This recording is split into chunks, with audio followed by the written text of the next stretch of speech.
Bismillahirrahmanirrahim. I welcome you all in this lecture. Today we are going to discuss about the population and sample proportion. And in this video we are going to learn how the sample proportion is going to justify our problems in question. So let's say we want to know the proportion of smokers in a town, and in order to estimate the proportion of what number of people are actually smoking in this town, so we assume then we collect the data of 30 individuals in a town, and then out of those 30 individuals, if we find out that there are, let's say, 30 smokers, uh, let me set this pen so that we can get along easily. So let's say in a town we collect 30 individuals. Out of those 30 individuals, 7 were smokers. So the proportion of smokers in that town would be 23%. Pretty straightforward, yeah? But how much confident we are, the confidence one should have that there is nothing special about the particular random sample used, or different random samples will yield slightly different estimates of the true population proportion. That means that suppose a person A identified those 7 individuals who are smokers. Is there a chance? There is a chance that the person B, while visiting the same town, may identify no one out of the folk of 30 individuals. So, suppose there are 30 individuals, out of theirs, 7 individuals identified as smokers, and over here, the other guy who is visiting the same town and met with certain different 30 individuals. None of them smoke. So, this guy will say that the town is smoke free, while our guy will say that there are 23% individuals, 23 individuals out of 100 have a habitual smoking habit. So that means that there is a sampling error in our data set. So in order to avoid this biasness, how should we get along? So in order to avoid this biasness, we need a strategy. And to establish that strategy, we are working on that area. So this is called as confidence, that either we are certain that the number we are presenting is sufficient enough, we distribute our data in a graphical form. Over here what you are looking, don't get scared, this is basically the distribution of the samples, and there are 30 samples in question we have collected. But this time the samples we have collected are slightly in a different way. That means that the number of individuals we have collected are 30 over here, n is equal to 30, and this is the sampling mean. This is like say S1, this is S2, so there are 30 individuals which are presented over here, 30 over here, and so we are asking them different questions, and then we are collecting S1, S2, S3, S4. So irrespective of the distribution of the data, whether the data has been normally distributed as presented in case of, let's say, central limit theorem, or maybe the data is more skewed towards any particular side, either right side or the left side, we are just collecting the sample mean values, and making them on a graph in a distribution fashion. So this is called as sample proportion. In this sample proportion is usually represented by P. The value of sample proportion P, if there is a normal distribution of any parameter in the data is normally distributed, the sample proportion will also look like normally distributed, irrespective of how much random you have collected the data. But the values of n should remain the same. So 30 individuals over here, the sampling error mean of these 30 individuals should be collected over here. So we are asking these 30 individuals about their smoking habits. The next 30 individuals, their smoking habit. So this is the sampling mean we are collecting over here. So in order to be certain about the confidence level that the 7 individuals out of 30, now the story has been changed. The 30 individuals value in the denominator is present in each bar we are presenting over here. Okay, and the number of individuals are uniform enough. Okay, so that n remains the same in each sampling mean value.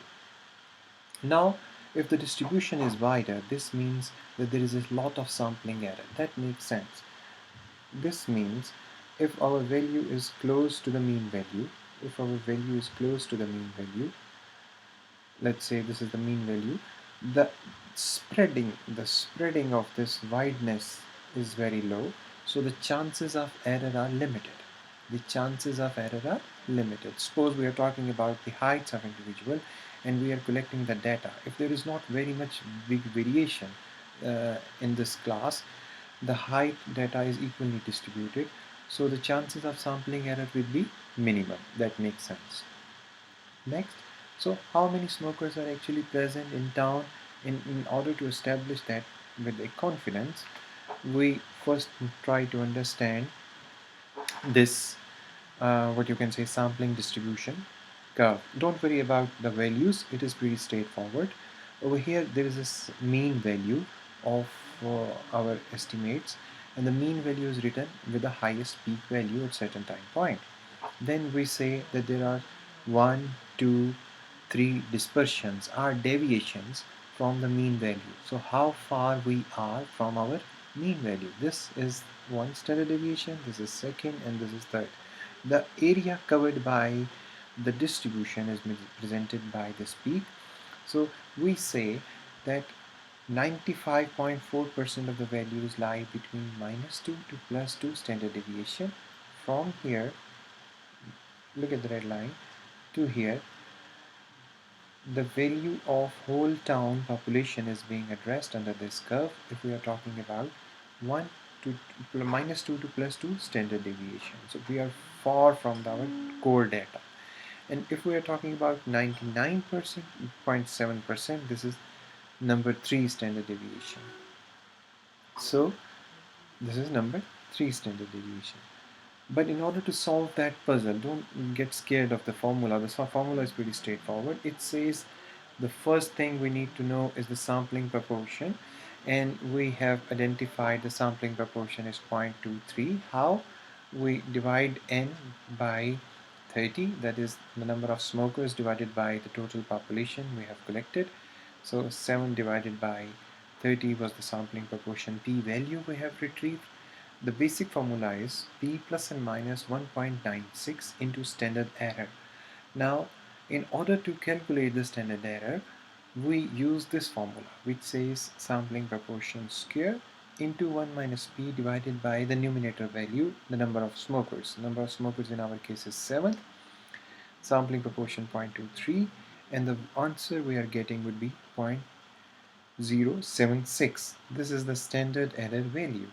So the sampling proportion plus and minus is the value we are going to get. So for 95% confidence interval, we say that we have 26 to 19% values we have. So that means that if we repeat this study 95 times, this is important. If we repeat this screening of identifying smokers in our population, the 95 times or 100 times, let's say we repeat the study 100 times, out of those 100 times the essay has been repeated, 95 times our values should fall between 26 to 19%, or between, let's say, between 19 to 26%. So this is the higher limit value, this is the lower limit value. So conventionally, whenever we are talking about the confidence interval, we usually write the values like this: 97% confidence interval, lower limit value, and higher limit value. So if we repeat this essay 100 times, 95 times the number of individuals identified as smokers with the lowest level would be 19% in this town to 26% in this town, highest value we are going to get. But if we want to lower that limit of our confidence so that we can get an estimate, so we can play with one standard deviation value of 90%, that is 10% to minus 35%. Again, we are playing with these numbers 1.96, and we are changing it to 1 0.64 for 90% confidence interval. For 99% confidence interval, the value formula remains the same with the numerical change of 2.64. So by using this art, we are dealing with the confidence interval upper and lower limits values. So this is pretty straightforward, that in order to understand and present a data with certain confidence, we have to build up first our confidence, and that confidence lies either in 95%, which is a conventional order, or we can lower the confidence limit to 90 or 99%, a higher trend we can establish. The formula used is telling us a story that we don't need a substantial sample number, but rather than we can rely on a numerator value of the numbers. We need A, and then a sampling proportion, how much is the sampling proportion we get, so that we can identify standard error and then present the data set. And by that's all from my side. Thank you very much for your time and attention. Hope you like the video. Please, if you have any question, please feel free to ask.